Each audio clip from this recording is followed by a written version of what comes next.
After Indus, India to turn off Ravi water tap, well, this deep Pakistan purged this summer. क्या है खबर?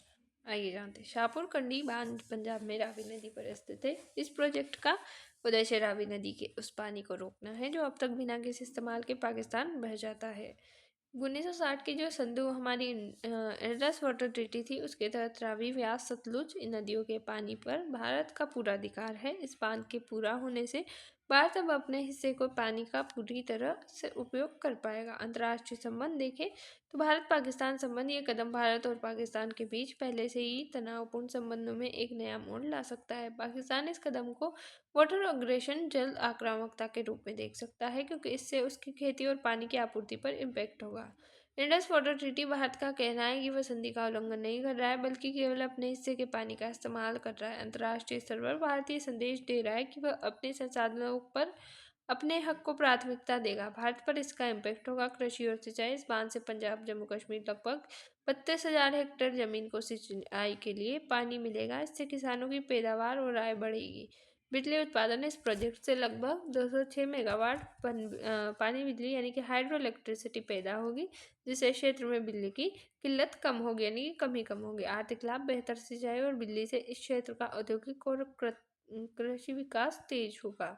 इसे क्या संबंध है? तो इसका मुख्य संबंध जल कूटनीति से है। भारत ने इस ये स्पष्ट कर दिया है कि वह अपनी नदियों के पानी को बर्बाद नहीं होने देगा। ये पाकिस्तान के लिए एक चेतावनी की तरह भी देखा जा रहा है कि सीमा पार आतंकवाद जैसी गतिविधियों के बीच भारत अपने प्राकृतिक संसाधनों का उपयोग अपनी शर्तों पर करेगा। पाकिस्तान में जल संकट, तो पाकिस्तान के पंजाब प्रांत का एक बड़ा हिस्सा सिंचाई के लिए रावी नदी के पानी पर निर्भर है। खेती पर इम्पैक्ट होगा। वहाँ के किसानों को फसलों जैसे कि गेहूं, चावल के लिए पानी की भारी कमी हो सकती है, जिससे उनकी पैदावार गिर सकती है।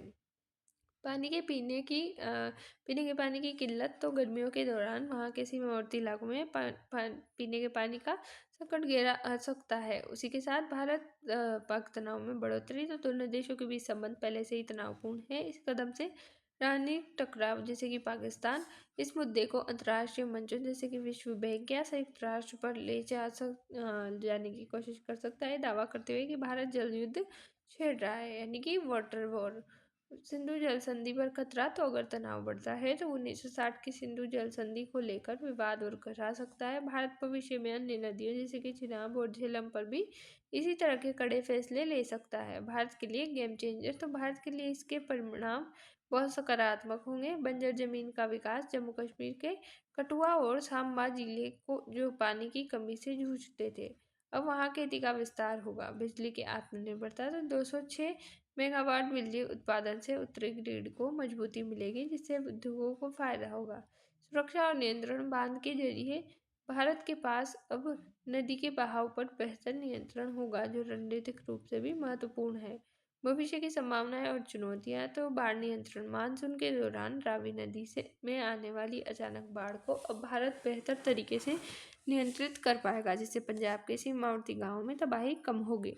पर्यावरणीय प्रभाव, तो नदी का रास्ता और बहाव बदलने से स्थानीय परिस्थिति की तरह तंत्र यानी कि इकोसिस्टम में कुछ बदलाव आ सकते हैं, जिनका अध्ययन करना जरूरी होगा। ये कदम भारत की नेबरहुड फर्स्ट नीति से हटकर इंडिया फर्स्ट की ओर एक बड़ा इशारा है। भारत अब यह सुनिश्चित कर रहा है कि उसके संसाधनों का पहला हक उसके अपने नागरिकों का है, न कि किसी और का। जय हिंद, जय भारत। Thanks for watch.